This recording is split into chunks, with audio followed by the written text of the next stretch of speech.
Dynamite, AW Collision, pay-per-views, premium live events. We have interviews, roundtable discussions, and a roundup that we complete. The bloody good quiz, of course, on WrestleCulture. As said, though, joined by Michael Hamflett to review this week's episode of Friday Night SmackDown.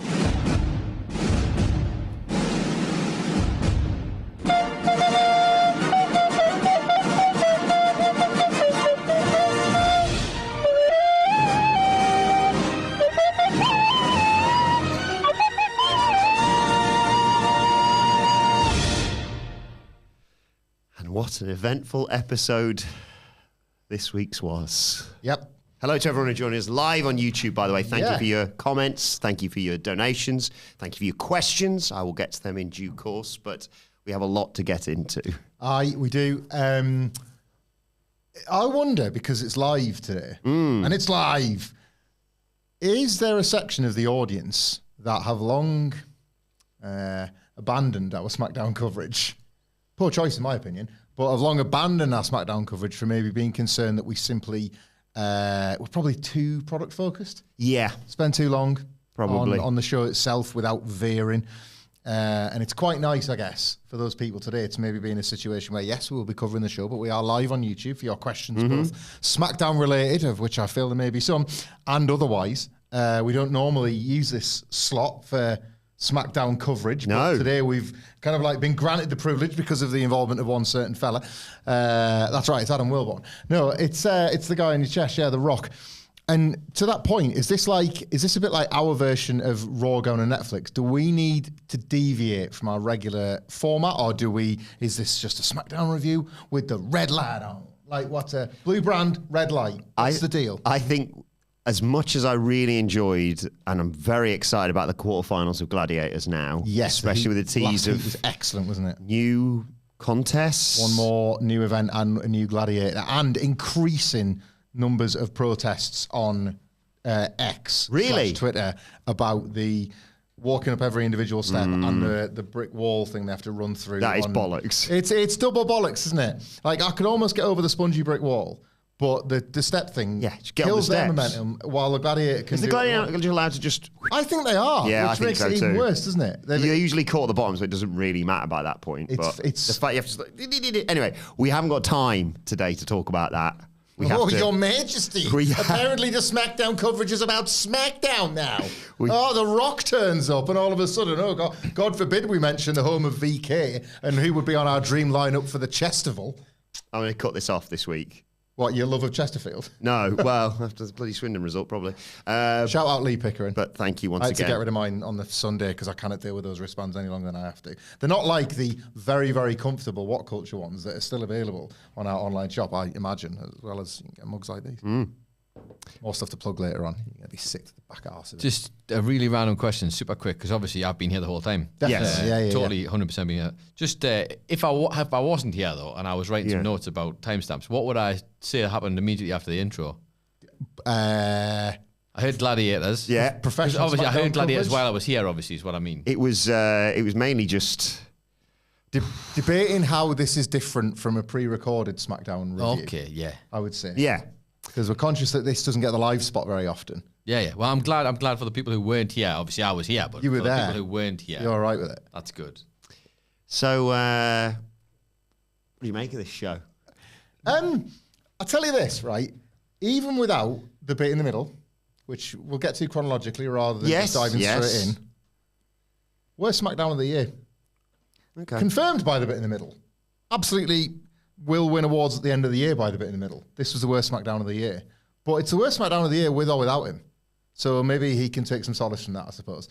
Like, his worst segment since his return last year, right? I think the ground that covers, did not contribute to why this was the worst show ever. It merely formed part of the worst show of the year for WWE, for SmackDown. The hot streak ended at 1. Triple H thinks he's played another political blinder by throwing the Road Dogg under the bus, when in reality, I think he's just needed somebody to take the online grief for it. He knows and has known since SmackDown went to 3 hours, and arguably before, but he's known for a while, since the Netflix news was announced, that it was time to get all the focus back on Raw. SmackDown's the B show again. Like, irrefutably the B show. USA Network are just glad to get something, anything, any Fed still. So they've got some, but it's run off, it's off cuts, and they're lucky to have had Cody in the bloodline for as long as they've had them on there. And he's on any of his multiple burners, has read the weekly criticism and listened to it on podcasts like ours, where we are nothing if not honest in our balanced coverage of SmackDown. I like to think we've held a dignified line on SmackDown all these years. And he's thought, right, I don't like this. It's WrestleMania season, and I'm on a trailer for WrestleMania going, WWE is on fire. But there's one bit of which no flames are emerging from, and it's SmackDown. So I'm just going to tell everybody that I've given it Road Dogg till the end of the season. I think he's just as in charge as he's ever been. But I think he's made a compromise where at some point you're going to see Brian James appear on the credits like Shawn Michaels appears on... this show was the fault of. Yeah, exactly. It's a Triple H joint. Like everything, it's a Triple H joint. And he's doing an awful job. And this was the week where Sidgwick likes the trifecta of a good show. I think it's, what's Sidgwick's favourite 3 things in a wrestling show? It's a perfect promo. Angle. A perfect angle. Match. Skits and bits. That was his 3, yeah, Those are his 3. He likes a match as well. He likes the odd match. I have a slightly different one where like I have, oh God, the bad old times are coming back. Tick list. Because I've appreciated every day, including today when it is still like hot. Yeah. Hot. Don't touch it. Absolutely. Yeah. I shouldn't be keeping my fingers on as long as this. But I could do with it going, I could do with it singeing my fingers again. It's not right now. Yeah, I dread those days one day coming back. And this was like my bad old days tick list. It's had them all of them. Bad show. Yeah, this is the thing. So I saw the reaction to this show. I saw the reaction to my king, the man who owns my soul, The Rock. Meandering somewhat, not his best promo. I'll say it, right? You'll put it out there. I'll stick my head above the parapet and say that. Yeah, you're so brave. So really bloody brave. So brave. I will say, and this is not me standing up for WWE. I didn't hate this show. Certainly anywhere near as much as other people. Okay. Like I got it. I watched that promo with The Rock, normal speed, right? Okay, normally I've got a busy weekend. Yeah. An 18-month-old, I got stuff to do. Yeah. So it's not even like I was like, it didn't seem that bad, the promo. He didn't live through the whole 20-odd minutes of it. I did. Me and Annalise sat and watched that together. She also, at one point, when he pointed his arm to be like, goosebumps, she went, we get it, you're cold, put a jacket on, which popped me huge. I mean, it's not something that anybody's offered him as a simple solution to that problem yet. But I understand where people are coming from for this. I didn't hate it as much as anyone else did, but it is appropriate that Monkey Boy TK is in the chat. Thank you for getting involved. Saying, good luck trying to make sense of this show. I've got the audio playing while I'm at work building coffins. So let's get into burying this show. That's amazing. Good luck building coffins. Yeah. Can you build one for the dead man and put like some dominoes across the side or something like that? BSK coffin or something that he had in 1995. Nice try, big man. But I don't sleep. So, also, there's a theory from Supremo in the chat. Do you think Triple H didn't try with his WrestleMania build because he knew The Rock would ruin it anyway? We discussed this, as we will do here in more detail on the Raw preview as well, which you can get wherever you get your podcasts. And I never want to come across like I'm just, you said it, stand up for WWE, or for that matter, like caping for Triple H. He doesn't need it. He's caped for himself very adequately for 30 years. Like, we were saying this months ago, I would have liked all of the ideas that you were invited to have, say October, November time, to have already been showing themselves like in and around the Royal Rumble. Back end of Survivor Series, into the Royal Rumble, loads of matches appeared, and then all of it seems to just go up in the air. I think yes is the short answer to that question. Triple H, as we said at the time, before Raw on Netflix, he doesn't know what Rock's doing, so he needs to have a couple of cards. I think it's gone beyond that now. I think he did have a couple of cards, and then I think he went with the Rock free card, and then he couldn't make his mind up on that card, so it split back off into several new cards that didn't feature the Rock. So while he's working on which of these cards he wants to upset their fewest people and feature as many of his big names as possible in as many big matches, he's like, well, at least I can just get rid of that one problem with the Rock. Now I've got my own little dilemma with my selection headache of this locker room, but no Rock problem. Last Thursday, guess what, Paul? You got yourself a Rock problem. Like, so he's already got this little mess he's made for himself because he can't quite decide on this and this and this, and he's trying to keep all the balls in the air at the time, and it's affecting the creative up and down the show as a result. Now the one problem he thought he dealt with has dropped itself right back in. It might help. The Rock, should he have something genuinely planned out from here on out with Cody Rhodes and whoever might, if it's not Cody himself, whoever's going to be his whoever's soul does get sold to The Rock, whatever the frig they're doing there. If it's anything, at all, and he's not just making it up as he goes along, and I have my suspicions he is, if it's anything like that, The Rock might get Triple H out of hot water inadvertently, because he could do oh man, I had such big plans, Punk, I had some massive plans for me, you're not going to bloody believe it, and like, it was below you, I know it was, I want you and Dwayne. I'm in that staff room fighting for you and Dwayne, mate. But can you just fight Seth, mate? Can you do me a solid? You know what Rock's like?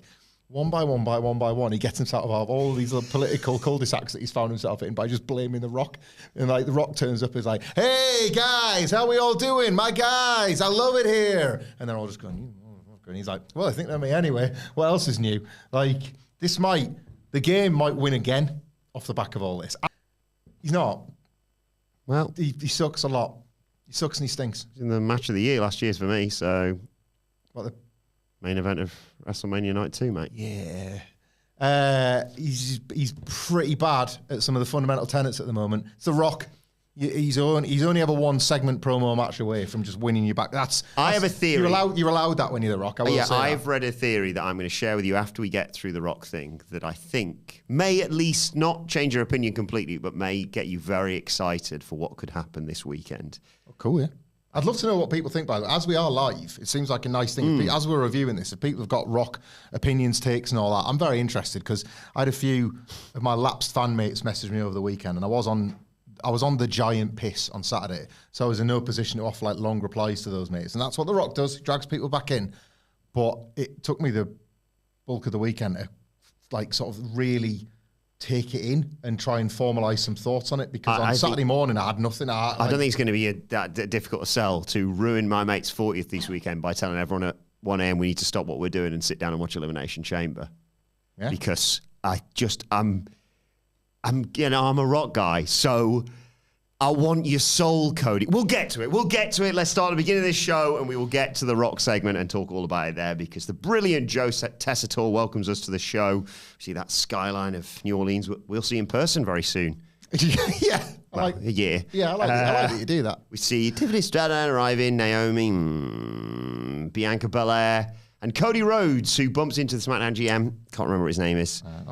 Don't worry about telling me, chat. I just can't remember it. And he says, Cody, I got to take you out of that six-man tag. And he's like, what? You can't do that? No, it's a six-man tag. No, it's been advertised. Who do we got to talk to get me back in that match? And he's like, I don't even understand. It's not my call. It's coming from higher up. This is a ruling coming from the final boss. Oh, my God. And he wants to see you later on in the ring. Adam Wilbourn was coming from the final boss when that. I thought, there we go. SmackDown of the Year's just started, and then we get our first match. It is Drew McIntyre versus Big Jimmy Uso himself, who cuts a nice promo walking backstage, basically saying, "You're going to go to the Chamber, and then you're going to win that, and you're going on to WrestleMania." No yeet. And McIntyre teases a yeet to start the match, and then tells him, one of them. I'm not going to make any more work for myself. But Jimmy fires up. He's got the upper hand early on, but he gets caught by McIntyre with a couple of belly-to-belly suplexes. They spill outside. McIntyre throws Big Jim into the crowd barrier, yells, "No mania for you." Jimmy hits a dive. He fights back and then hits a dive to the outside, but Drew Alabama slams him onto the ring steps to take us to a break. When we come back, Jimmy fights back and hits a splash off the top to reset everyone. He follows up with a Samoan drop for a 2 count, sets up for a super kick, but McIntyre cuts him off with a headbutt and a spine buster, sets up for the Future Shock DDT, but Jimmy counters and throws McIntyre onto the apron. McIntyre goes up top but jumps straight into a super kick. Jimmy hits a spear to get a 2 count, goes up top for a splash, puts it in. He's going to kill him. He sets his head against the ring post to squash it, basically, with a big kick. But the referees managed to stop him, although he does manage to slide back into the ring and Claymore poor Jimmy Uso's head off. God. I was quite enjoying this match until I wasn't even going to say until where you could see where it was going, because I didn't see where it was going, and I wish it didn't go this way because I hated it. I have grown. I love Jey Uso. I love Jey Uso. I'm fond of Jimmy Uso. And with that fondness has come this like appreciation for his matches just being better than a relatively low bar that he had to clear of how terrible the WrestleMania match against Jay was. Yeah. And how neither of them have got this like glittering singles CV, not really. But of late, this little mini Big Jim run where the big stuff is getting over, the entrance in a totally different way to Jay, but like the presentation and the packaging of the character is starting to work. I love Jimmy's gear this week, by the way. Like the pink and the green and the black side, looking good. There's a nice vibe. I think that's about right. I wouldn't say he's getting over to the level of Jay, even when Jay was on the come up. But there's just a good feeling around babyface Jimmy Uso, and that's translated to the matches, and I'm glad to see it. And as a result, there's a good bit of atmosphere. There's a good sense of occasion. And even though, Drew McIntyre surely has to win this match, because in WWE in 2025, wins and losses matter, Road Dogg. Wins and losses matter. Jimmy Uso losing here is, well, he needs to go back and reflect, because Drew's like top of his game, going to the Elimination Chamber, going to win. It's not how Road Dogg books. And this is another reason why I feel like Triple H is just throwing his mate in front of the bus, because this is how Road Dogg used to like run SmackDown previously, where absolutely sod all mattered, right? Other than like the big characters coming out and doing the thing and telling the stories. A lot of the origin of that is like Road Dogg having fights with people on Twitter for arguing about the results of matches and this SmackDown. And WWE's done this for a while now, and the pattern is starting to emerge, especially on SmackDown. Horrific night for finishes on this SmackDown, horrific. And like it's comes to something when you've got this Elimination Chamber pay-per-view preview match where Jimmy Uso, nothing on the agenda, but at very least can like, has become big enough to be a good scalp for Drew on the way, that now they're like back to, having our cake and eating it too with everybody then. It feels like an extension of the problem with the WrestleMania card. You cannot keep everybody over. The wins and losses is what's gotten so many of these people over in the first place. So whatever you do now, don't start 50-50 in everyone. So they give Drew McIntyre this sort of like, they do a roll-up finish, ultimately. And do we not use Drew McIntyre as the ultimate example of when they were at their worst for this? Randy Orton and Drew McIntyre. SummerSlam, yeah. Drew McIntyre wins with a backslide back in 2020. And in WWE law at the time, it was like, yeah, we didn't need to finish it, you suck-ass loser. Like, we got to fight all over again. I'm pretty sure Randy wins the rematch. I mean, I think he wins the belt in that feud. And just the idea that grim logic that they had internally is coming back because, oh, bloody hell, Drew's managed to get the win with a wrestling move, a legitimate wrestling move. But then Drew's like, I'm the angriest, so this is the real quiz. And then he batters him after the match, and like really batters him as well. And worse still, batters him, the babyface, the guy that's quickly becoming like a real good guy on SmackDown, who apparently has absolutely no friends that want to come out and help him out. Like lousy booking of a baby, making a total loser out of a good guy that has developed this lovely, warm relationship with the crowd that Big Jim has. Like all wrong. All of it was wrong. A match that was trundling along nicely and trending into something that could have been quite good, a minor over-delivery, dies on its arse with a cowardly finish and even more cowardly booking. Like, I hate how this played out, and it probably wasn't even the worst case of bad finish, bad character management on the night. I think there's worse to come on this SmackDown, and it did. It's like bad stuff tick list. This was the start of it. Too appropriate enough considering the thumbnail for this video podcast. To play devil's advocate, is there anything in Drew's emotions yet and again getting the better of him and him wanting to kill Jimmy so much that he left himself open to lose? And that would be the story they're going to tell in Elimination Chamber as well, that he's going to punk him to bloody kill you. Oh, bloody hell. WWE, Priest has eliminated me. WWE is better than it used to be, right? So it's not that stuff just happens now. This has happened, I think, because later on, Damian Priest and Braun Strowman have got that yuck promo backstage. And Priest's like, I thought you were being like bloody Drew McIntyre there. Like really unnaturally wedging him into the conversation. Yes. So they are absolutely doing a Drew McIntyre loses his head. And Damian Priest wants you to know that he's like the noticer. Like he's noticed that. And they're going to have them in the Elimination Chamber. You might be right. It might be against Punk. It might be through Cena or even Priest himself. Drew McIntyre loses his head. Priest capitalizes, just like what happened at the Rumble. And you're not going to bloody believe it. On the next SmackDown, Priest's going to notice again. Maybe you can't keep your cool, Drew. And that's what this is for. Just that. And they think that, oh, well, in which case, because it serves in that story, it's fine. I just don't think it's fine. I think you have Drew win and you commit to this Drew character and then he attacks after the bell. Or you have Jimmy win convincingly and next week on SmackDown, Drew McIntyre sells the shame of it by attacking Jimmy from behind and you let Jimmy actually win. The only thing that didn't happen in this win was Jimmy rolling to the floor and like celebrating on his arse in the aisle because he didn't get the chance because Drew kicked his ass first. It's just, didn't like it. Well, we get footage from the main event of last week, which we really enjoyed, obviously, and we see a vehicle pulling up, and here comes Solo Sikoa, and he walks in to bump into Tama, Tonga, and Jacob Fatu.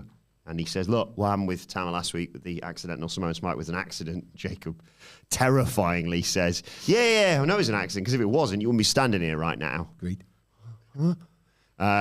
But Solo's like, hey, look, I'll be in your corner. I'll go talk to the SmackDown GM. I can't remember what his name is. That is what he said and how he talks. Sorry, I missed that. What did he say? Sorry. And that's why I loves you, Jacob. And I'm going to talk to the SmackDown GM. Can't remember. Thanks for clarifying. Yes, thank you. This, as if in stark contrast. Best thing on the show? Yeah. By miles and miles and miles and miles. And in stark contrast to everything else on this show, and indeed a lot of stuff in WWE right now, by a million miles, Jey Uso and Gunther and Solo and Jacob are the two best things in all of WWE. Why? Because you are shown directions, given the way that the story should play out, and the beats of those stories. Predictable is good sometimes, and the matches make all the sense in the world. The character dynamics are clear. They are, in the case of Jey and Gunther, a match that's already got its own graphic, but this will too, and you know it will. And it's immensely satisfying to see this match getting built and knowing that Jacob versus Solo is where we're going. Like, they're not hampered by other people. There's no sense, fair enough, beyond like Tama Tonga and maybe if like Solo has somebody that appears like he's going to be on his side. But it's about those two. And the singles match at WrestleMania feels as good as certain. Great. Like, this is how I want to feel in late February. Like, I'm days away from Elimination Chamber. And the lack of clarity, especially with like 6 of the top 7 WWE wrestlers, because Gunther and Jey Uso like set up and good to go. Like 5 of the top 7, and that's pulling them as MAS. There's more, realistically. It's ridiculous that we've reached this point when this product is as hot as it is with as many overstars and they're all apparently on the show, just to put those words in your mouth there. I mean, he has got you there. That's a bit of Tell me when he's telling lies. Bit of chess from Wilbourn, that, isn't it? Right. No, this is how a lot of the problems in the world start, right? People can be right, and I'm not a stubborn person. I'm happy to admit when I'm wrong. Like, people can be right about a thing. The United States. In this podcast, right? Like, 1989, 1988, in fact. Donald Trump's like, my casino's perfect, host 2 WrestleManias. That's what happens. That's it. It's propaganda. We'll see how That's what happens. It's like, well, hang on. Wilbourn really put Hamflett in his place and not let it play out situation. So when he says the same bollocks again, when it comes to the Rock bit about letting it play out, who are we to doubt him? I'll just ask you this. When have I ever been wrong? Ever? I mean, yes, you've got that going for you. Let it play out, baby. He's making some great points. What are you saying, Nicholas? Are you with him on the Rock? I said he's making some great points right now. He's making. I am just as excited as Hamflett is to talk about this and make sure that you learn some lessons, which you won't, because obviously you're never wrong. So it's a burden. It's a curse. It is, yeah. It's a heavy weight. Set it up because it's Mello Don't Miz, and Truth is going to bring himself a mystery partner. I really like this. They get, I don't think they mean to, but like with Truth, there's the weeks obviously where it's just, he's got that wrong, and there's some of it in this match, and it's sort of about every now and then they get accidentally like esoteric with R-Truth. This is one of those weeks. Who are you? Oh, you're him. No, Carmelo Hayes. Tactical Penguin in the chat says Adam Solo sounds like Cleveland Brown. It's all good stuff. Right, we get. No, go on, do me a solid then. I need you to just look down the camera and say, Hey, Peter, you know, a balloon on the mailbox is the universal sign for party over here. I love you, Peter. Please say boom goes the dynamite. Boom goes the dynamite. Is that what he says when he comes? Yeah.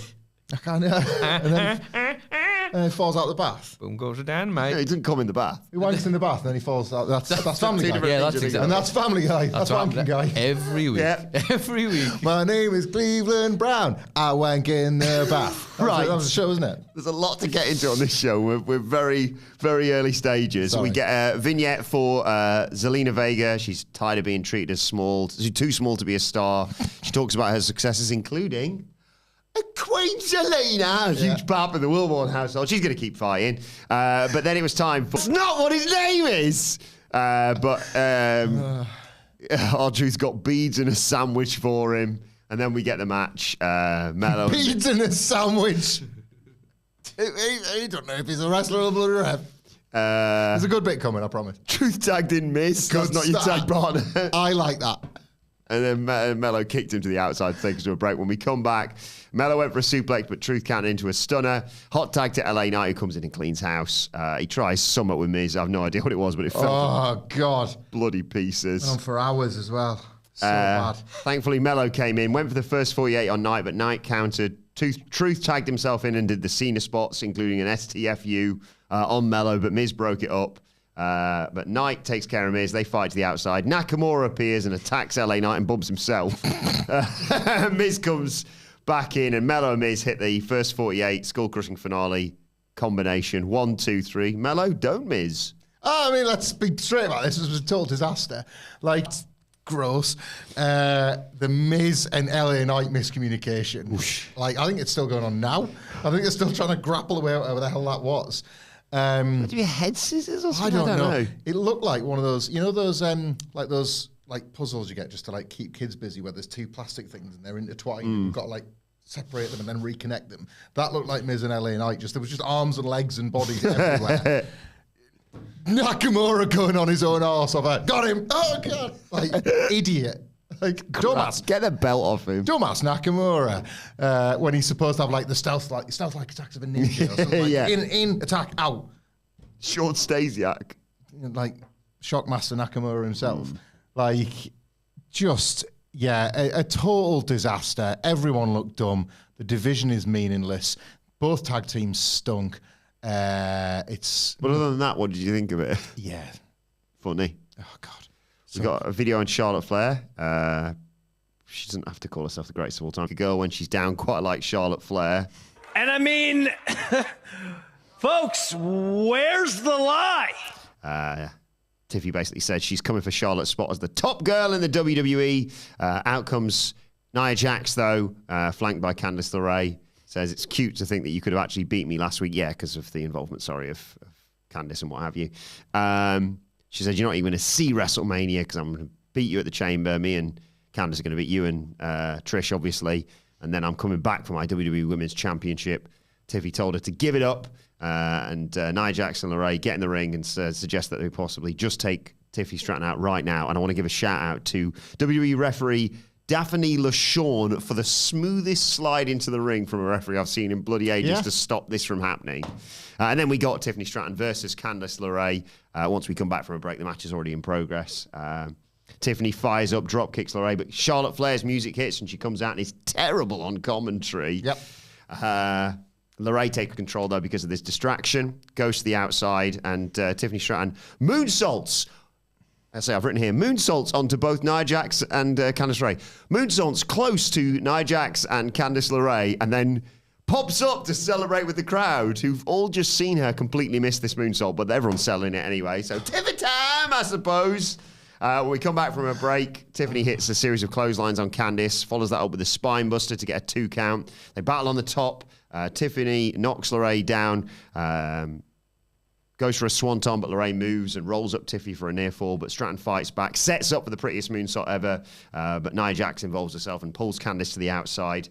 So this time, Stratton takes out Jax and LeRae, looks at Charlotte, points at the Mania sign, gets back in the ring, and hits the prettiest moonsault ever to get the 1, 2, 3. Post-match, Nia Jax immediately attacks her. Trish's music hits. She runs out for the save. She attacks Nia Jax and Candice LeRae, but the heels fight back, and Nia Jax hits an eliminator on an Annihilator. That's a different move. Yeah. Hits an Annihilator. Probably should have used a different move. Yeah.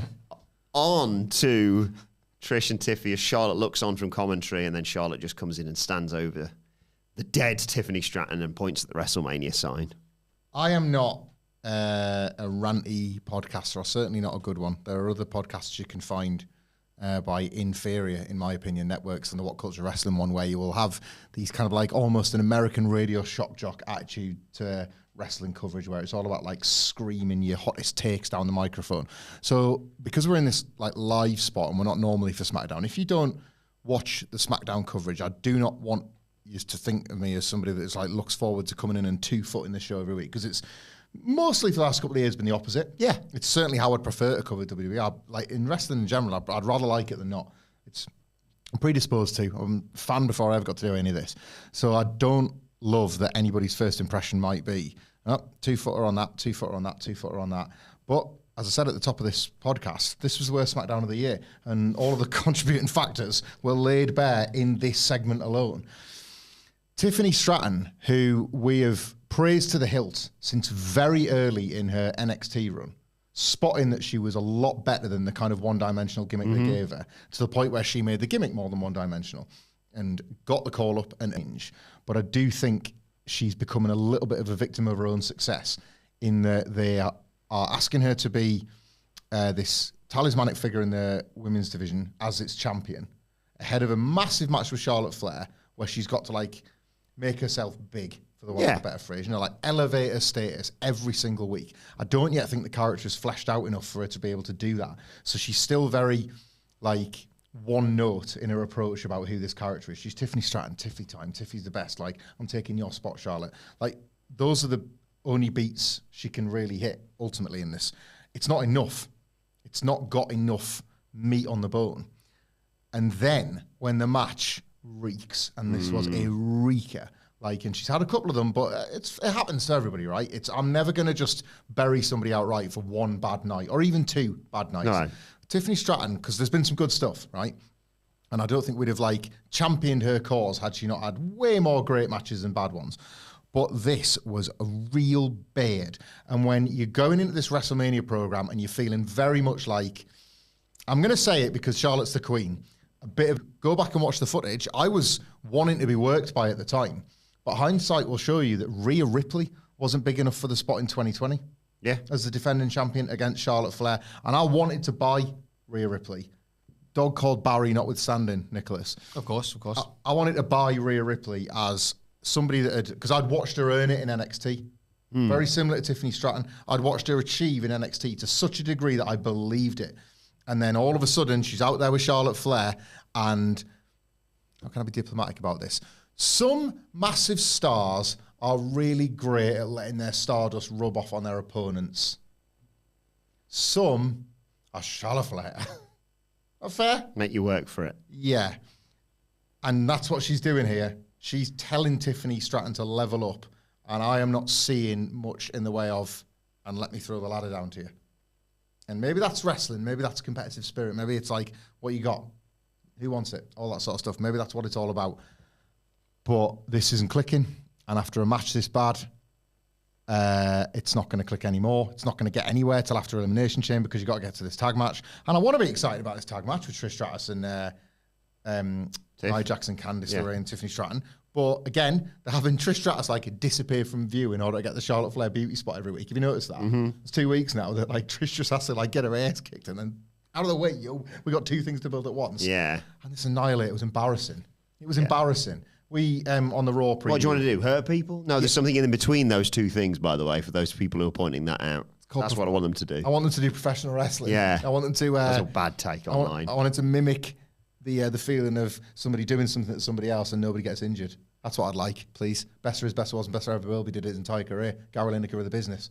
If an injury is a booking, man never got one. Like, that's what I want.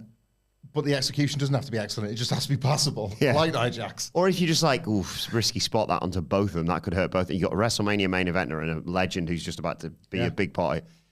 Do it one at a time then if you're that worried about it. Yeah. Anyway. Plenty of people sat under a Yokozuna bonsai drop and came out of it unscathed. You know what I mean? I was £640 by the end. Yeah. Like, it's real bad. Like, bad. Fix it. Cody runs into Damian Priest backstage. Neither of them have any idea what The Rock's doing. But Join the club, lads. Cody says it's going to be interesting. Priest said, just to let you know, I'm going to win the chamber and come after your title. Cody's like, hey, I wouldn't have it any other way. Cody leaves. Braun Strowman walks up and basically says, if it wasn't for Solo Sikoa, I'd be in the chamber. And they have a bit of a jokey back and forth. Drew McIntyre, but let's kill them. Let's handle business later. And Strowman says yes, because that's the only thing he cares about. Built up to the main event, obviously. Sorry, just quickly, nothing on that. Back to the women's division. Sorry, I'll be super quick. I know we're a bit more push time today. Zelina Vega's short. We kind of skipped past it, but that was that segment that you recapped. I forgot to mention it.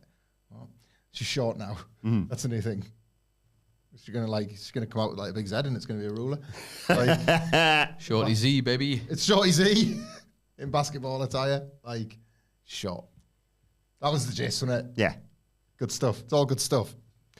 It's all right, though, because I remember being reliably informed by Michael Hamflett all those years ago that, don't worry, Baron Corbin will get his comeuppance, and short people like me will feel less aggrieved by this. And obviously that all came to fruition, so... Do you not just want to hear with Andrade? I agree. Being a bit obvious there. Neither of them are doing anything. They're doing nothing. Yeah. We get a vignette this time for all the women's people in the Elimination Chamber. And then we get an interview in the back. Byron Saxton chatting to Bianca Belair and Naomi. You have indicated for that. Naomi was great. Yeah. I bloody knew it. Liv Morgan, Raquel Rodriguez, they're the ones responsible. We're going to get them. We're going to get revenge on them. Not only on Raw, but then we're going to go on and win the chamber. And Liv's going to feel it later on tonight. Good stuff. Naomi was really good here. Yeah. They've got me back on board with this payoff. Like, I don't know why Jade Cargill's been gone. There's various theories, and I'm not going to speculate on any of them. It is odd. It has felt delayed and then rushed and everything. Like, imperfect storytelling. But I'm a sucker for just any old, like, whodunit or a hooker. It's like, who is it then? And I'll, like, getting to see it get to this point now of the ostensibly guilty party start to, like, accidentally reveal herself. Now it either sets up a great twist or the actual payoff, and it's all good fun. We get a nice video on Alexa Bliss. She's changed while she was gone, but this place is still the same. She's won the Elimination Chamber before. She's going to do it again.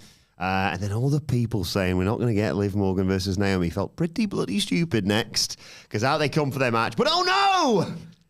Naomi and Bianca are doing their big pose on the ropes, and they're jumped from behind by Liv and Raquel, who kicked the ass. Liv hit Oblivion on Naomi, and the heels bail, and unfortunately the match had to be called off. But, you know, that's no fault of the Rock's. I mean, I'm pretty sure it's a big fault of the Rock's. Did he order the attack? No, he didn't. If the match he can't force people to work if they're hurt, mate. I wasn't even going to blame The Rock. You're making me want to blame The Rock. I'll blame The Rock in part. I'll also blame Road Dogg, and I'll blame Triple H for just advertising the match and they're not delivering it. Tick on the bad list. Here's my bad list. Tick, tick, tick. Full of ticks. After this, we see Dwayne pull up with a truck, and before we get to his segment... Good thing I wasn't leaning out the window drinking this time around.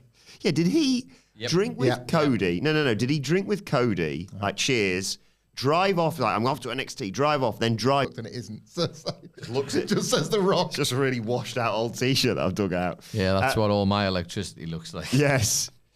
Before we get to The Rock, though, we have the SmackDown GM. I can't bloody remember his name, and no one in the chat's bloody helped me out, and I can't read it now. He's chatting to Liv and Raquel, tells them to get the hell out. But here comes Chelsea Green and her brilliant head of security, Piper Niven. And she's basically like, we're ready to take their place in the chamber, by the way. And he's like, no, they'll be fine for the chamber. They just can't wrestle tonight. And she's like, well, I got an outfit made. And he's like, well, seeing as you're bloody annoying, how about you have a match next week? Looking forward to that on Friday. Yeah, she might not get on the WrestleMania card, and I think that's unjust. Personally, I'm very worried that someone like a Chelsea Green is going to be one of the many that miss out due to the various compromises that need to be made, and the women in general not getting much. I do like the Bring It On law that now exists between Chelsea Green, Piper Niven, and Bianca and Naomi as well. Bring It On is absolutely goated, isn't it? It's been a while since I've seen that. You seen Bring It On? Yeah, I was forced to watch it. I have negative feelings towards it because I was forced to watch it on a school trip. We were going to the south of France for some... it wasn't as fancy as it sounds. Some school trip. And it was like, the girls wanted to watch Bring It On, but the lads were like, sit through this. and then we'll have what was the? I bet the lads one is absolute. Bring It On's great, and I bet you the lads one is absolute trash. Well, you're wrong. But it was something like the Transporter 3 or something. No, it was. What was the Starship Troopers? That was it, right? Like now a cult classic for kind of being shit. Right. Don't you put some respect on Starship Troopers' name, right? I'm sorry, he's telling the truth, though, isn't he? But so we sit through Bring It On, right? And we know, don't worry, lads. Sit through this, and then I'm sorry. Performing arts. Adam Wilbourn is watching Bring It On. Yeah, I was sat at the like, back of the coach, being cool, probably if anything. Smoking out the window. smoking, yeah. just me and Oh, Dwayne. ask me, can I have my inhaler, please? Me and Dwayne sitting on the back of the bus.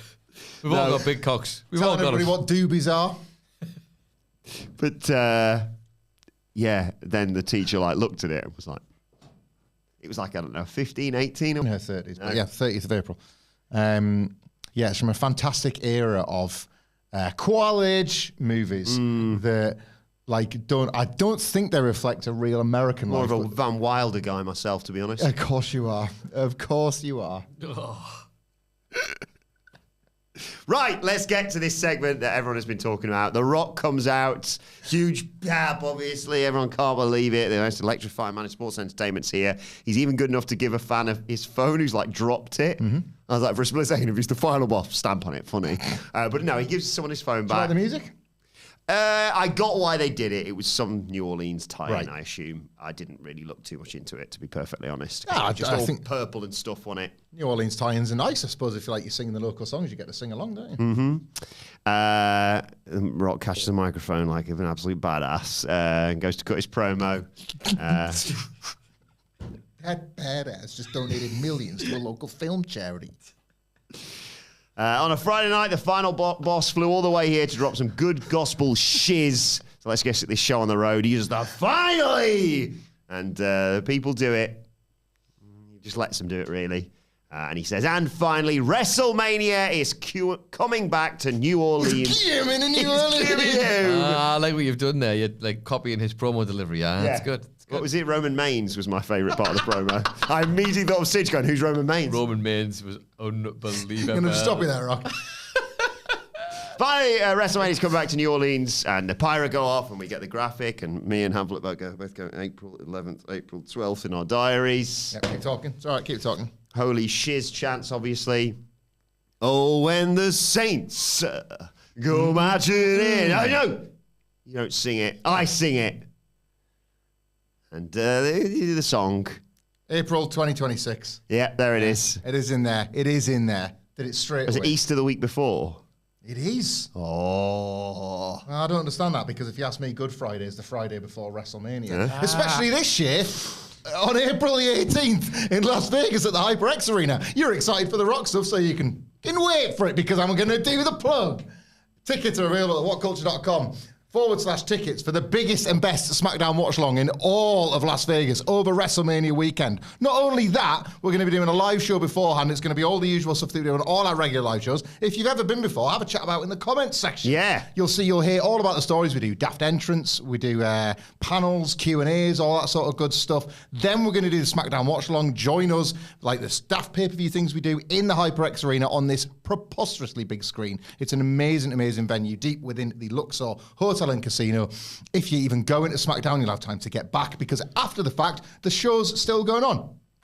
It's the biggest and best one we've ever done. I'm losing my voice trying to plug it. There's going to be Simon Miller's live ups and downs there that he's going to be filming for YouTube that you can get your face on, like my big square one now. Then me and Wilbourn are going to be doing a WrestleMania 41 podcast preview. And then there's going to be ample opportunities for meet and greets, photos, questions, all that sort of stuff. Because what happens at WhatCulture Live stays at WhatCulture Live. And it does so too on the UK dates of our first ever world tour. We're going to be in Belfast, Manchester, Glasgow, London. I got those first 2 days mixed up with the graphics on screen, so you don't need my information.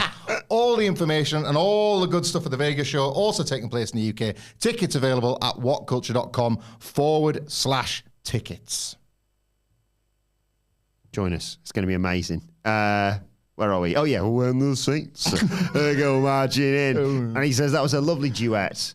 With the biggest collection of STD having trailer park trash he's ever seen. He's back, baby. So he's the heel. Yeah, he's a heel. Got you. Right. Got you. Hit scroll. Actually, just get your fingers out, Hamflett, and keep count. Yeah. Keep counting. She's a heel now. Okay. He's been a babyface before. Actually, yeah. He announced WrestleMania. Got the WrestleMania announcement. Did finally. Yeah. And he's, Okay. There's 2. You can't turn heel. Yeah, there we go. Okay. But no, he told them to stop singing. And then said they were good in the And duet. then said they were great at the duet. Yeah, but that was only to bait him in to be like, your trailer park trash. Got you. 2. I'll give you 2, not 3. Right. Of 2.5. He's there to call somebody out, somebody he respects and admires. Ladies and gentlemen, Cody Rhodes. And He's a babyface again because he respects and admires the top babyface in the company. Yeah. Just keep tab, yeah. Cody gets a great reaction. Also, someone in the chat says, it's Mr. James. Mr. James. Says, Meltzer also said that The Rock turned more in one promo than The Big Show did in his entire career. But out comes Cody, big reaction, of course. And Rock's like, listen to them, man. They love you, man. Look, Cody, you and I have become friends in the wake of WrestleMania last year. Last time we were in a ring was...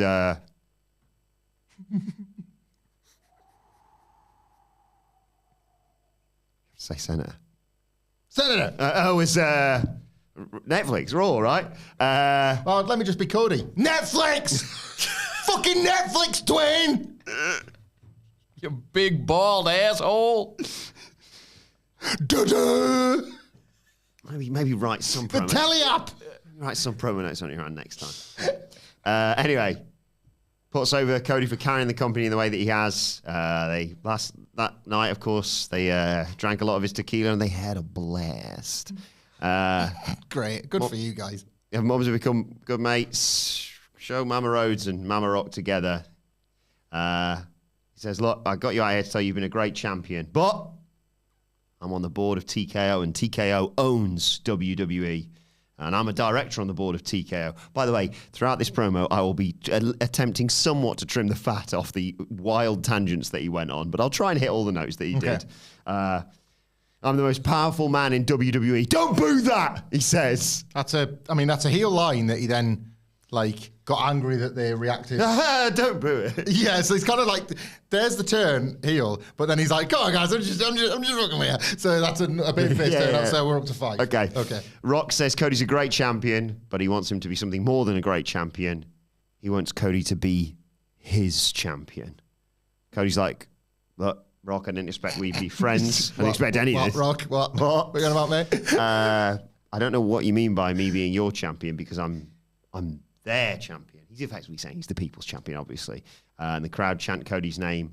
And well, I've got $500 million. So how big's your dick? You're having one for that. Yeah. But if you become my champion... Wait just a second. Sorry. Yeah. $500 million. It's not a flex. That's not a flex. I'm not gloating. It's not like it's a fact.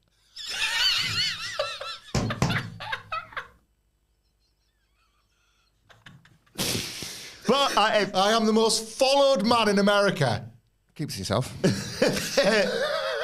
Put your money away. Right. I'm not taking my shoes off. I ran out of fingers. Okay. Rock can open up possibilities for Cody that he never knew existed. I can't use my fingers because I need to use them for the buttons. If you become my champion, I can make all your dreams come true. Remember Moana 2? that did make me laugh. Hey guys, billions of dollars, am I right? Anyway, thanks for Moana 2 and all that. No, and I invited you to Hawaii to watch the Moana 2 premiere. Yeah. Come on, man. What is...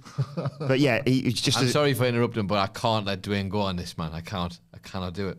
So I'll be there to catch you when you decide to casually stroke past another one of his errors. Yeah. He basically using this as an example of how he can make not just Cody's dreams come true, but his baby's dreams come true, his wife's dreams come true. He just needs to be my champion. He says be my champion about 15 times. I think we've got it for the promo. Don't worry. Rock says he's a lucky man. He's got it all. Someone shouts something. He says, I'm going to slap the syphilis off your face. Shut your mouth. But... Must be 30 in there now. We're double digits easy. Rock says the one thing he's always wanted and he's never had is a brother. And that's what Cody could be. I've been sick of him saying that in these promos all these years. Yeah. It's all he talks about. Rock said last year his goal was to come back and face his cousin Roman Reigns for the WWE title. And he came back and he spoke to Triple H, who's his friend, Nick Khan, who's his friend. And he tried to tell Cody needs to step aside, best for business, that sort of thing. And Cody, you said, F that! You stood up to me, you slapped me in front of the whole world. And no one does that and gets away with it. But that's why you're special. That's why you should be my champion. He can elevate Cody into the stars. But I am going to need your answer. And The Rock says, the one thing I want more than anything in the world is that. And he puts his hand on Cody's title. So not a brother then. And Cody, that's second, it's 1A. Cody said, you want the title? Rock goes, no. I want your soul, Cody. Sell your soul, chance break out. He says he'll see Cody on March 1st, Toronto, throws the microphone out of the ring, walks out, stops about 5 times in the aisleway to look back and takes his glasses off and smile and all that. And Cody, much like many of us, doesn't know what to think. No, it was Cody Rhodes, and it just like pulling all the JC Jane faces to try and cover himself, because how on earth he was supposed to sell this garbled nonsense and come away credible? If he was going to go, what? Then he'd look like a liar and a charlatan, and that can't happen when you're the babyface world champion in the position that Cody has worked so hard to put himself into. And there's always this bloody guy coming and trying to ruin all the work he's putting in. The bit, we're all over the map with this already, but the bit where Rock's leaving, and he like takes the glasses off to try and do the big look. And as you say, he does this about 5 times. It was proper Leonard Nimoy in The Simpsons, wasn't it? Like, he didn't do anything, didn't I? No, you just said a bunch of shit. like bad. This was bad wrestling television. You can think what you want about The Rock. You can think what you want about the potential excitement around Elimination Chamber, of which I acknowledge there is some, and some hype and some buzz. And if you're the type of person that swears blind that your favorite type of wrestling is like this wacky, illogical chaos that a lot of people profess to enjoy, have at it, because there's loads on a plate for you here. But I'm not doing my job as an analyst if I don't call this out for being bad. This was really terrible delivery of like weak at source material. There is scope at least for people to fantasy book this idea of some sort of corporate turn, as you showed me some like fan-made videos over the weekend. Other baby faces that have sold out to various authority figures to, get all that they could ever want or all they believe they need. And a lot of people are trying to thread a much better promo to this one, which is CM Punk's telling Cody Rhodes to his face that you are going to start losing it. I did, and you will too. And what Punk was doing was like aiding this bigger Cody Rhodes story that was factoring into the Kevin Owens story that may factor into a WrestleMania program between the two of them, may factor into Cody Rhodes' 2025 long beyond WrestleMania. That's what it felt like we've been watching happening to Cody Rhodes. Yeah. And Punk was able to verbalize that, having lived through it himself. So I've seen people tying that to this. They're doing it because they want this to be better. People are doing that it's the same as when Austin sold out to McMahon or The Rock sold out to Vince McMahon or whatever. People are doing that because they like The Rock. You like The Rock. I sometimes like The Rock. Because they want this to make 10 times more sense than it actually made. Because the one guy that he used to be able to rely on to pretty much make sense and make fun with anything at his disposal is seemingly the one guy that can't do it in this version of WWE. The Rock, when he appears, based on 2025, I'll discount 2024 because it didn't just come good, it come great. Right? In 2025, The Rock is the closest way that WWE resembles latter-day Vince McMahon's WWE. Yeah. And I can't say a nastier thing about WWE than that.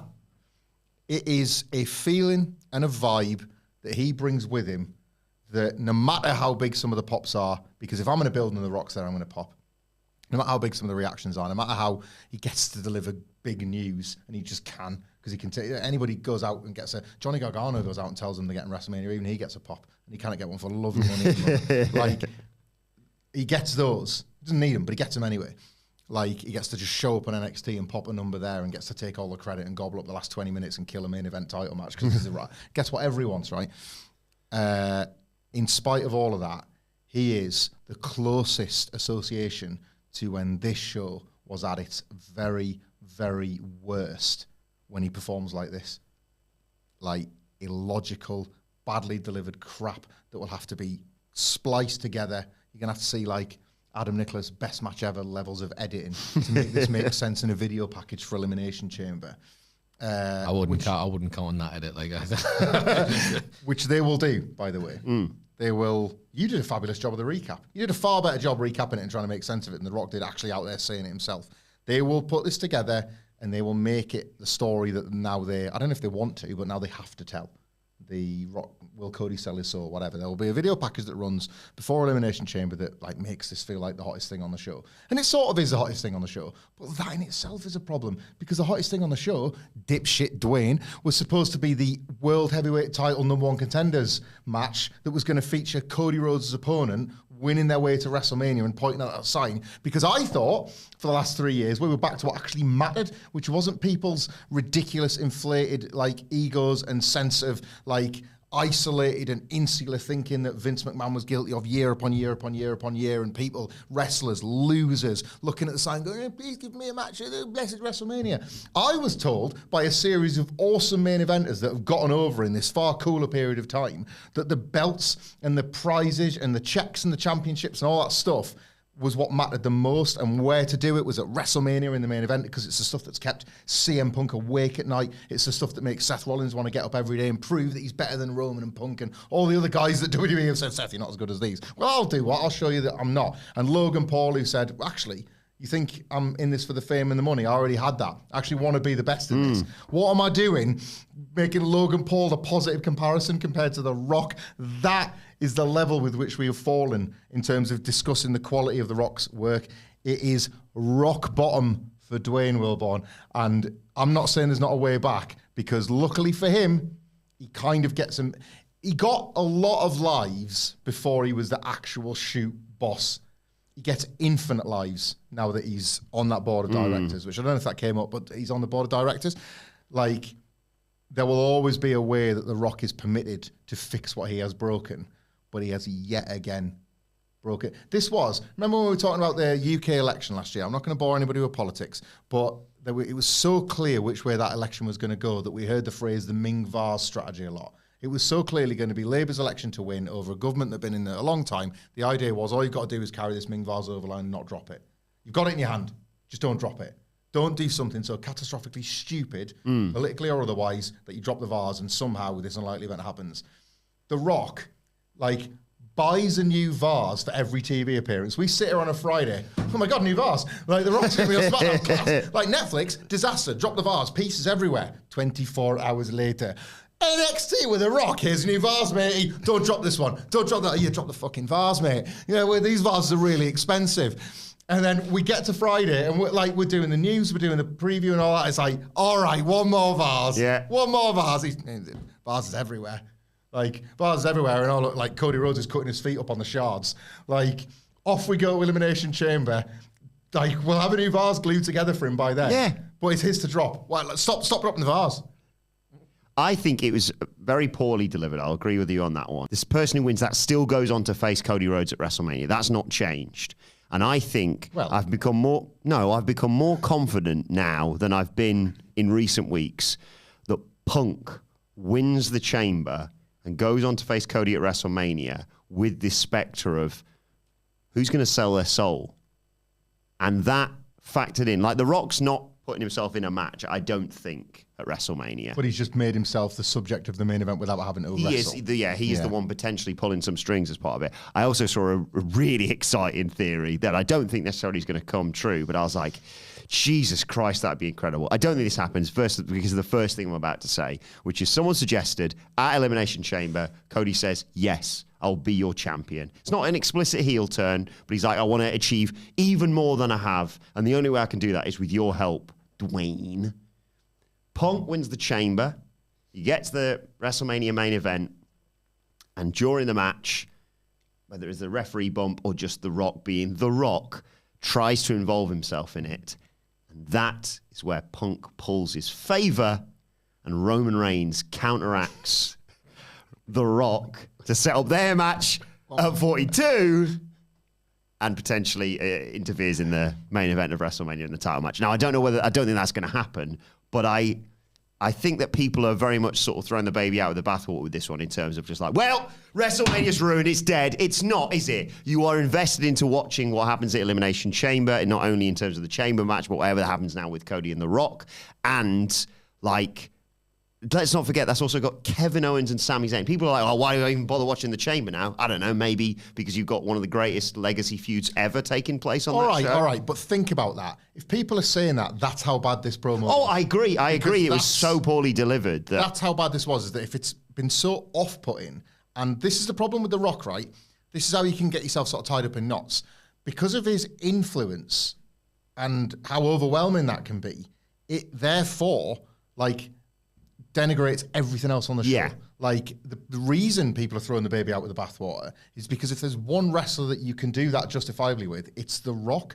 Nobody carries more weight and influence. Nobody just gets to do what they want.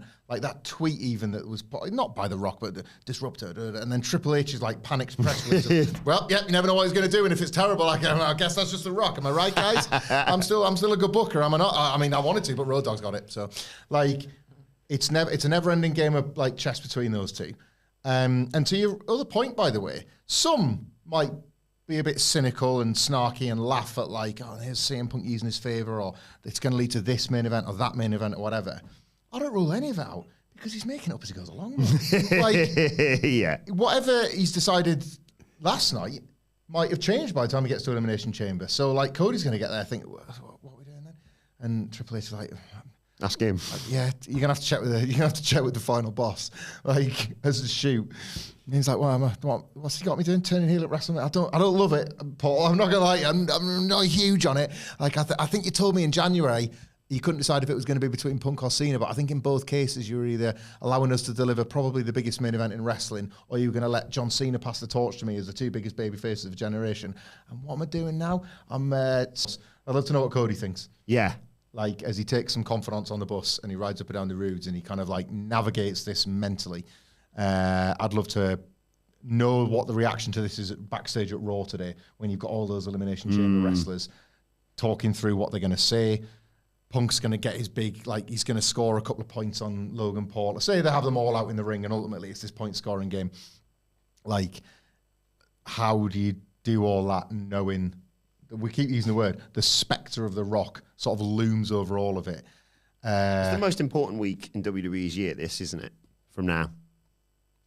I don't know. I think it is. I think that's... After today, I'd say. So, Raw will be what it will be. Maybe actually, the reaction to this, whatever. Go home for Elimination Chamber, it'll all be focused on that. Then you have SmackDown, the go home SmackDown. You have Elimination Chamber, and then you have the Raw after Elimination Chamber, which also features Rhea and Io, which we don't really know what's going on there either. They cannot keep... Huge. Yeah, like, and this is the thing, like, it's huge based on the idea that we feel like in a week and a bit's time, we're actually going to have this card. Yes. This WrestleMania card that once felt really clear and exciting and might still be really exciting, but hasn't felt clear and hasn't. I always go back to this, and I say this a lot for a reason, because I want people to remember the difference between this year and something like last year and the year before. Anticipation is the best bit.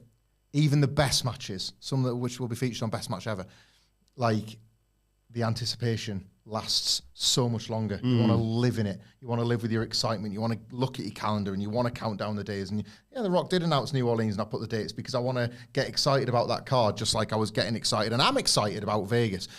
But I want to live with the... Like, Jay and Gunther has had me since the moment Jay Uso won the Rumble, right? Like, and I feel like WWE was set up to make you feel that way about like 8 different things. And I just cannot help. I mind The Rock dropping Ming Vase. It's like Triple H has had about 6 of them.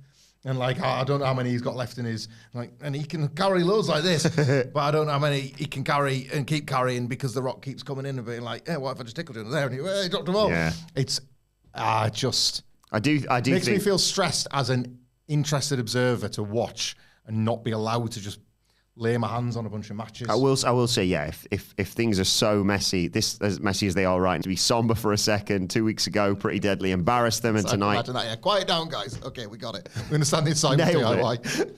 DIY going to return that favour tonight. Everyone, remove your feet, remove your feet, rise to your feet, remove your baseball. Everybody, remove your feet. See, thingy ball had his foot cut off. Yeah. Shout out. All right. I saw a nice photo of him still smiling, so he's just a positive guy. He did what he said he was going to do, didn't he? Like Basketball Dynasty. He said he was going to get them all over, and they're all like massive. So fair play. Bow your heads in a moment of silence for Pretty Deadly. Out comes Pretty Deadly, and they attack, and the music plays. You go into too much detail. I wonder why this all got cut. There's a nice Gargano super kick to Elton Prince on the floor to take us to a break. When we come back, Kit Wilson hits a code breaker on Gargano. Prince goes for a pin, gets a 2 count. There's a nice back suplex on Ciampa out of nowhere. But then suddenly, who should show up but the Street Profits, who take everybody out. DQ, obviously. Montez Ford hits a huge frog splash on Tommaso Ciampa. The Motor City Machine Guns come out to help the Profits take them out as well. They stand tall.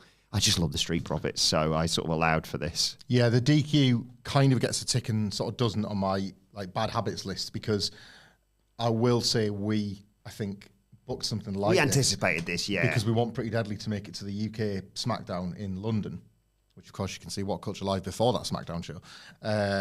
If only to get the big hometown pop and still lose, probably. Yeah. They're not going to win the belts. I don't love that as many are creeping in as we're getting. There's like a couple on this show. There's at least one a week at the moment. But it's bad habits, and they're kind of relying on them again. We get a great John Cena vignette with old Elimination Chamber footage. And then, I know you didn't like this show, but... Oh, my God. Kevin Owens yet again. Oh, yeah. There's a recap of Sammy from Monday and getting the match from Postman Pierce. And Kevin Owens is shooting a video. He's not in his car, though.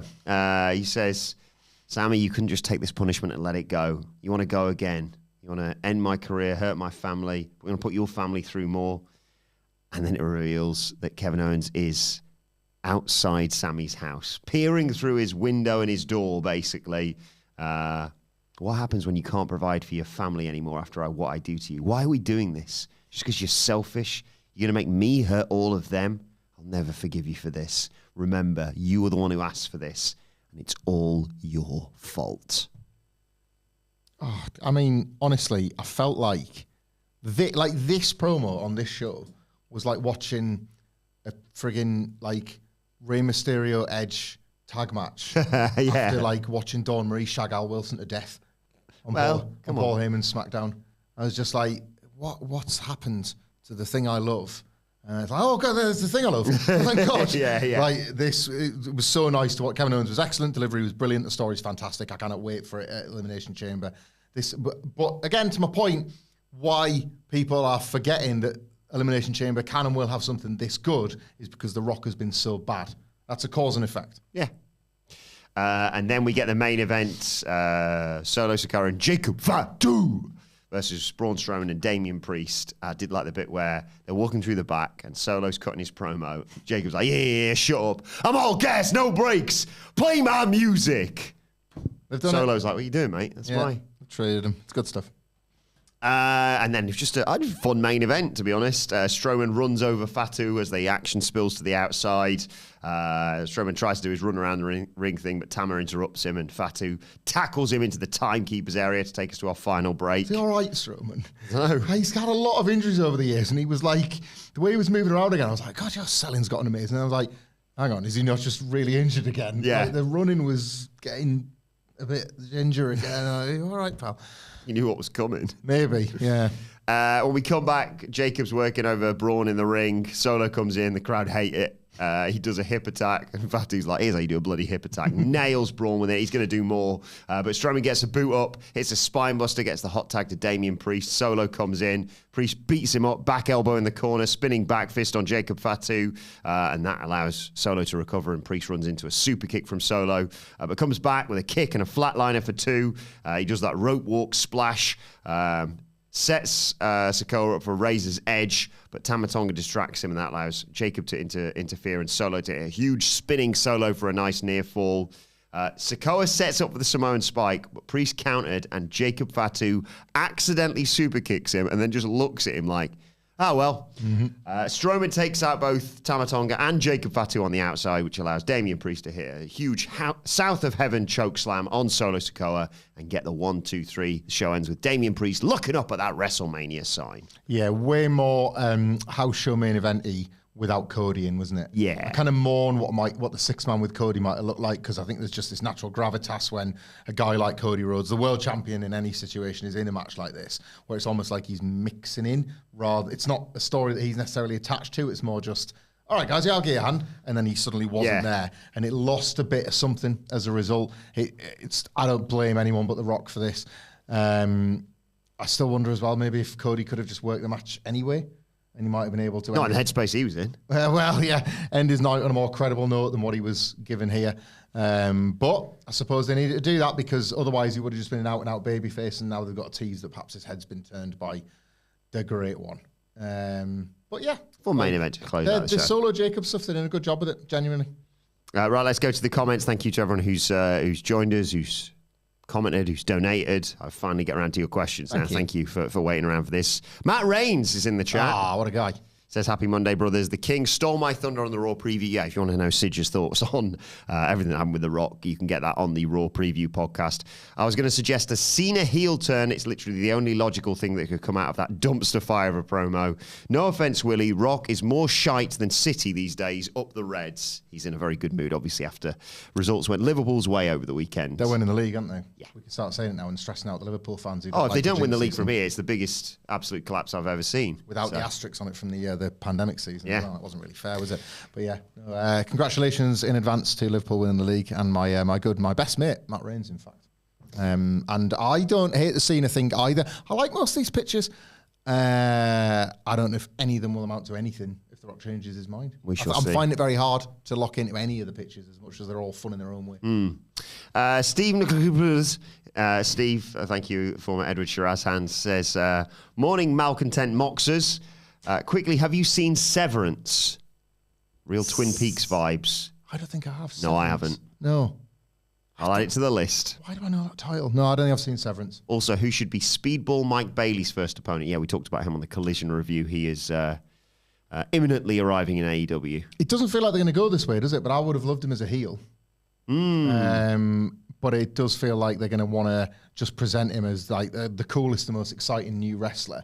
So whilst I would start with a couple of not easy, but very winnable matches for Mike Bailey to get over who he is, I'm kind of interested in babyface Mike Bailey versus heel Ricochet. Yes. Like, I don't know if... All WCPW affair, of course. Well, of course, that was why I was interested in it. Gabe Kidd on the show on Saturday night as well. Yeah, New Japan going to lose him because they've put a lot of stock in him, kind of not... but yeah. Yeah, you're welcome again, AEW. But that's a game we could play on Wednesday.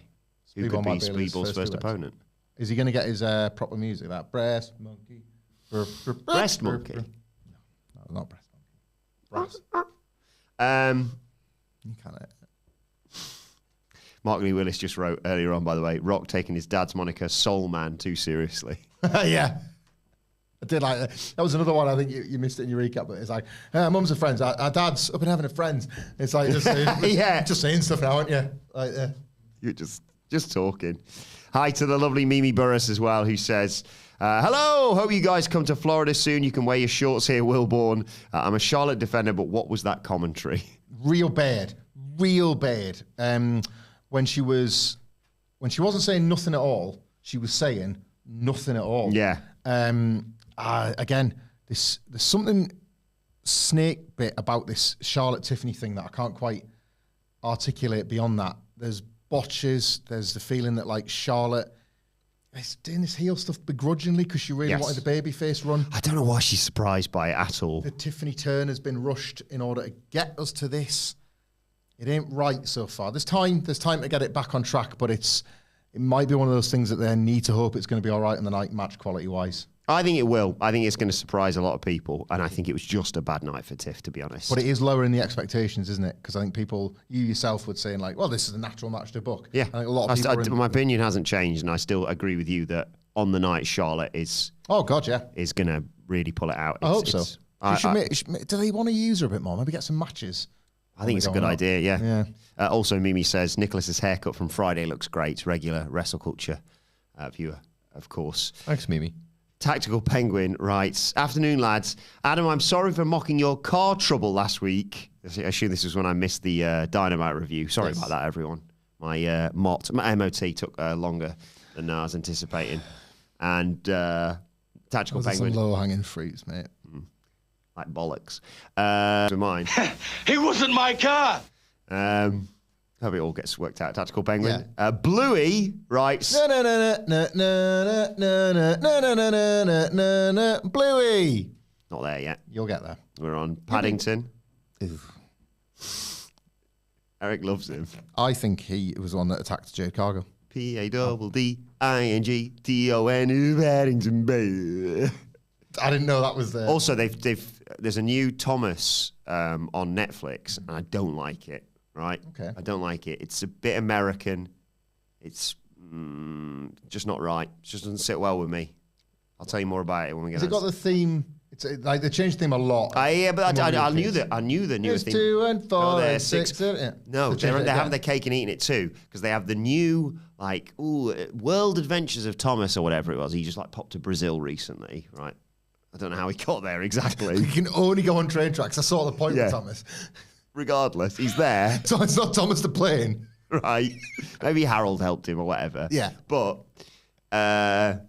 they do the song at the end, and he also has a Thomas's final thoughts.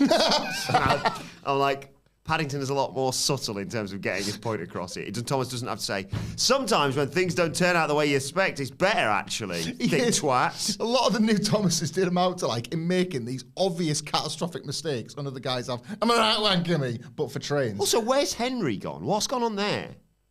I don't know. Has he gone woke? I don't know. Red? I think, which one He's was... been written off. I think I was reading he's actually gone off the tracks. Yeah, there you go. Completely off the rails, that lad. Was Henry the Annie one... Clarabelle still holding it down. Aye. But there was one, I can't remember if it was Henry or Gordon, but real big angry bastard. Gordon's the grumpy old one. Gordon's he's bigger than the rest of them. He's like, "Get the out my way, Thomas." Just always with a face on. Yeah, he's got a proper I know face they all on. have faces on, and that's the point where his face is angry. Yeah, right. How did the Thomas Attack Engine theme song go? They're 2, they're 4, they're 6, they're 8, shunting trucks and hauling freight. But the old one was WWE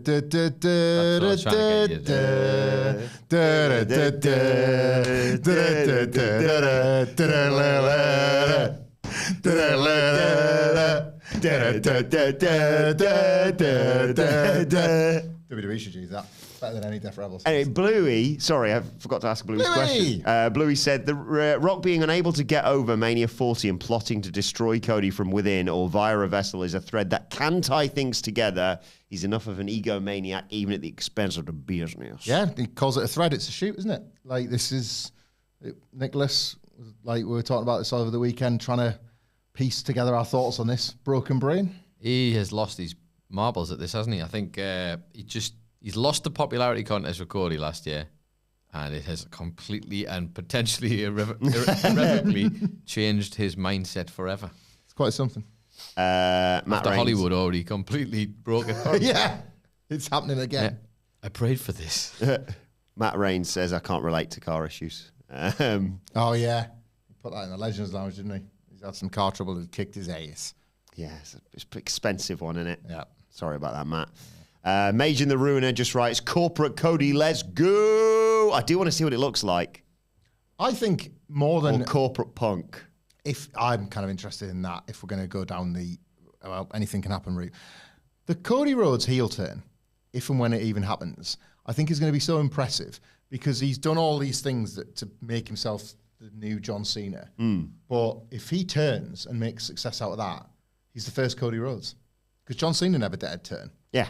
He never sort of... And I kind of respected it in its own way, but he never was willing to sacrifice so much of what he built up. I think when it came to things like Make-A-Wish and just how much kids loved him, and the value of that over everything else. Cody has done this John Cena run, kind of speed run it a little bit, managed to better The Rock in terms of the people wanting him more, and then has the guts and the gumption to sort of turn heel ahead of his big money move back to AEW or something in 10 years. However it shakes out. It's just more for Cody's CV for me. It's like, that's amazing that you've done that. Yeah. I just think with this, it just makes it far more likely that Punk wins the chain, which I'm kind of the main thing I'm rooting for here. I don't hate Punk winning the Chamber and being the one to sell his soul because a bunch of people think he's done it anyway. This kicks off the start of the heel turn where it's like people already were of the opinion of just by going back to WWE, any version of WWE, CM Punk, like, I don't know, like disgraced his Punk values or something, whatever. But like, if he then aligns with The Rock in storylines, maybe CM Punk has worked out the narrative fiction way in which it justifies him doing a Saudi Arabia show. Or even just, the one thing I wanted was to main event WrestleMania, and he's the one person who can guarantee that happens. Mm-hmm. He's the one person that was the obstacle for me in that before. See, this is what The Rock probably wants. He wants us to make sense of this complete nonsense. Did you see the Punk's... Brian Weddig, by the way, in the chat, mentioning that if you're unaware of how the alignments go within Thomas the Tank Engine, watch Bullet Train. I mean, just watch Bullet Train anyway. Have you seen Bullet Train? No. Good fun. Oh my God. Some good fun. I watched it again the other day. It was unbelievable. Thomas the Tank Engine, Bullet Train. Well, and Hamflett, it's our boy who plays Paperboy in Atlanta, who is the yes. character directly connected to the Thomas the Tank Engine lore that is in that film. I like him. It's honestly, I love Bullet Train. It was one of those things where I was like, why didn't no one tell me about this when it was in the cinema? I got annoyed when I watched it because I watched it late. I feel like I did. Meh, it's all right. The critics were like, meh. I feel like I did. I was like, Wilbourn, I want to see a film. Yeah, I think but I you'd was really like, like busy. Go But, but You're gonna like in 5 years, lads. You need to check out The Car by the Arctic Monkeys. You were sleeping on that. I've got a 3-hour drive on Friday. Yeah. So maybe. The Car. Or maybe the same songs I've been listening to for the last 10 years. Or the Michael Hamflett playlist I've subscribed to now. Yeah. Just before you move on from the CM Punk discourse, did you see his little cheeky Instagram post? Did you see that? No? I think so. So he does this every now and again. He's sort of out the John Cena playbook of just, something's happening, I'll just post a picture. And you know he likes comic books. So he posted a little panel from a comic book of Doctor Doom, famous villain, and Spider-Man, famous hero, where he said, "Tut tut, what's past is past. Old foes become new friends." And then in a thought bubble, Spider-Man says, "Maybe." You're feeding into a narrative here, Nicholas. Yeah. I'm trying to help. I mean, I'm trying to help Dwayne's success. Here's an alternative as we wrap things up here. Mr. Janes writes, Cody versus Rock soul on a pole match. What would they hang to signify the soul? Shoe. A Peter Fish. I want your soul. Yeah. Dove soul. Picture Rock's dad, the Soul Man. The soul, yes. I like that. And I'll allow you to respond to Andy finally as we conclude things here. Thank you again to everyone joining us live on YouTube. Andy writes, a bit confused on Mike's stance with this. It's better not to signpost the Chamber winner when there are many possibilities. Punk just has to win. Well, he's obviously referring to microphones stance. But I guess I'll answer on his behalf. Sorry, just again on that, please, just so I can... It's better not to signpost. You were saying that you prefer it being predictable. Well, these things are case by case anyway, but I will say with something like the Elimination Chamber, you are supposed to be able to break it down into like favourites and outsiders, and like Drew and Damian Priest is ultimately the example of what you would ideally like across something like a 6-person match, where just because they're not likely to win, it doesn't mean that there isn't a cool story that's coming out the other side of it. Logan Paul, because of his little interactions with CM Punk, like if they've talked CM Punk into being happy with a Logan Paul match and they're able to build that effectively in the Chamber, great. You know, like I want everything, but I want to be able to predict a WrestleMania card even with a 6-person match on the road to WrestleMania. I want it to be like Punk or Cena, let's say. They feel like they're the favourites. It kind of has to be that. But I'd like to have done that off a lot of focused promos, the likes of CM Punk's before the Royal Rumble. Whereas I'm going to win that thing. And I think he's going to do it on Raw, as we're recording this on right before Raw. I think he's going to cut a promo as good as that one that makes you think he is winning. Forget all this Rock stuff, he is winning. I don't think the vibe around this WrestleMania card has allowed you to be quite as focused in your predictions, because Drew McIntyre has gone out there and said he doesn't even want Damian Priest. Roman Reigns has nothing to do with this match because he doesn't want to lose it, probably. It all feels like the word continues to be compromise. It feels like you were trying to protect too many characters and egos all at the same time. There is a way. Look at like last year's Elimination Chamber as a perfect example. Drew McIntyre was in it because he was going to win it, but it didn't mean that they weren't able to book, 2, 3 other WrestleMania Logan matches off the and- back of yeah. it. AJ and LA Knight, I think. Yeah. Went all the way to bloody Australia just to get him.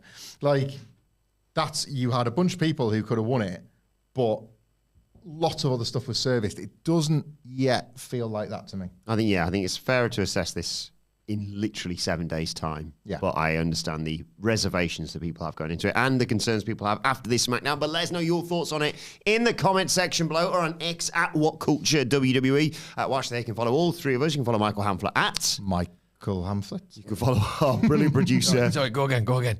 I was distracted by the preview of you both dancing to the Thomas the Tank theme song that it's play and catch. Sorry, just do it again. You can follow Michael Hamflett at. Michael Hamflett. You can follow our brilliant producer Adam Nicholas at. It's Adam Nicholas. And you can follow me at Adam Wilbourn. Follow us all at WhatCulture WWE. Make sure you subscribe to WhatCulture Wrestling, wherever you get your podcasts from, for daily wrestling podcasts.